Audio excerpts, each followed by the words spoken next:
కలుగును గాక.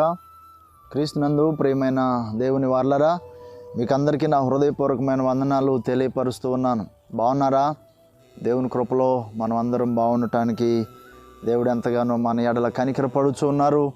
దేవుడు మనకు తోడుగా ఉన్నారు. భయపడకండి. దేవుడు మన పరిస్థితులన్నిటినీ తన ఆధీనంలోనే ఉంచుకొని ఉన్నారు, తన స్వాధీనంలోనే ఉంచుకొని ఉన్నారు. ఆయనకు తెలియకుండా మనకేమీ జరగదు.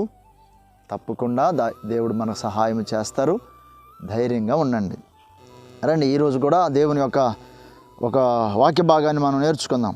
నహూము గ్రంథము 1వ అధ్యాయము 7వ వచనాన్ని ఒకసారి మనము చదువుకుంటే, యెహోవా ఉత్తముడు, శ్రమదినమందు ఆయన ఆశ్రయదుర్గము, తన యందు నమ్మిక ఉంచు వారిని ఆయన ఎరుగును. ఎంత మంచి దేవుడు యేసయ్య. దేవుడు ఉత్తముడై ఉన్నాడండి. ప్రతి వారిలో ఏవో ఒక బ్యాడ్ క్వాలిటీలు ఉన్నాయి కదా ప్రజలలో.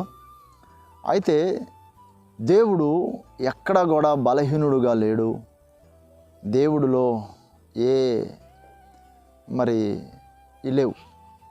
ఉత్తముడు. నువ్వు ఏ కోణంలో చూసినా దేవునిని, ఆయన యొక్క పరిశుద్ధతను, ఆయన యొక్క గొప్పతనమును, ఆయన యొక్క ఔన్నత్వమును అవి నువ్వు తప్పకుండా అనుభవించగలవు. సత్య సంబంధులు, సత్యాన్వేషులు సత్యాన్ని తెలుసుకోవాలి, సత్యాన్ని గ్రహించాలి అని అన్వేషిస్తున్న వారికి తప్పకుండా మొట్టమొదటగా తనను తాను ప్రత్యక్షపరుచుకునేది దేవుడు మాత్రమే. ఎంత అద్భుతమైన సంగతి. దేవుడు ఎంతో ప్రేమిస్తున్నాడండి నిన్ను. అందుకనే ఈ మాటలను నీవు వినటానికి, మనం పంచుకోవటానికి మరొక అవకాశాన్ని దేవుడు కల్పించున్నాడు. ఉత్తముడు ఆయన, ఉత్తముడు. కీర్తనాకారుడు కూడా అంటాడు, యెహోవా ఉత్తముడు, ఆయనను రుచి చూచి తెలుసుకోనండి. రుచి చూచి తెలుసుకోనండి. కొంతమంది అసలు ఆ రుచి చూడకుండానే అది మంచిది కాదు, అది చెడ్డ పదార్థం అని తీర్పు తీరుస్తారు కదా. ఎంతవరకు న్యాయం అండి? అది కాదు కదా. దేవుడు ఉత్తముడు. దేవుడు సహాయం చేసేవారు, దేవుడు మొర్రలు ఆలకించువారు, దేవుడు కన్నీరు తుడుచువారు, దేవుడు కష్టాలలో నుండి ప్రజలను విడిపించువారు.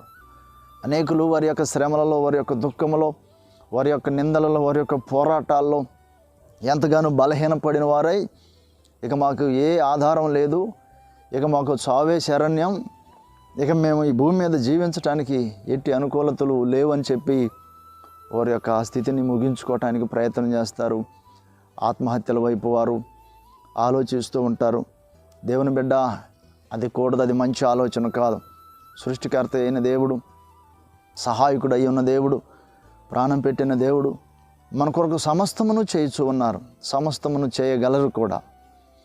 ఆయనని ఆశ్రయించాలి, ఆయన మీద మనం ఆధారపడాలి, ఆయనతో మనము సంబంధమును సమకూర్చుకోవాలి. ప్రియ దేవుని బిడ్డలారా, ప్రతిరోజు మీకు ఈ మాటలు పంచుకున్నట్లు ఎంతో సంతోషిస్తూ ఉన్నాను. దేవునితో సహవాసాన్ని కుదుర్చుకున్న ప్రతి ఒక్కరూ ఆ స్థితి వేరుగా ఉంటుంది. వస్తాయి, వారికి కూడా సమస్యలు అనేవి, కష్టాలు అనేవి కొన్నిసార్లు వచ్చినప్పటికీ ఉత్తముడు కదా, అంటే అన్ని విషయాలు అర్థం చేసుకునే ఆయన కదా, కనుక ఆ పరిస్థితుల నుండి విడిపిస్తారు. ఎలా విడిపిస్తారంటే, ఆశ్రయ దుర్గమై ఉన్న దేవుడు తన యందు నమ్మిక ఉంచిన వారిని ఆయన విడిపిస్తారు. ఆయన ఎరిగి ఉన్నాడు అనమాట. ఆయన యందు నమ్మిక ఉంచిన వారిని ఆయన ఎరిగి ఉన్నాడు. అంటే లోకమంతటా ఆయనకు తెలియదాయా అంటారేమో. లోకమంతా తెలుసు. లోకమంతా తెలిసినప్పటికీ కూడా ఆయన యందు విశ్వాసం ఉంచిన వారిని ఆయన ఒక ప్రత్యేకంగా ఎరిగి ఉన్నాడనే సంగతిని మనం గుర్తుపెట్టుకోవాలి.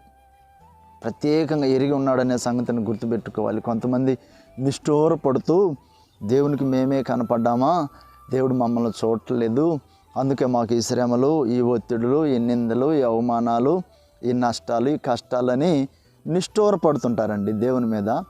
ఎంతవరకు అది ఎంతవరకు సమన్వయం చెప్పండి? కాదు కదా. ఆయన యందు విశ్వాసం ఉంచిన వారిని ఆయన ఎరుగును. తప్పకుండా సహాయం చేస్తారు. ఆయనకి మించిపోయిన సమస్య ఏదీ లేదు. అన్నీ ఆయన పాదాల కింద ఉన్నాయి.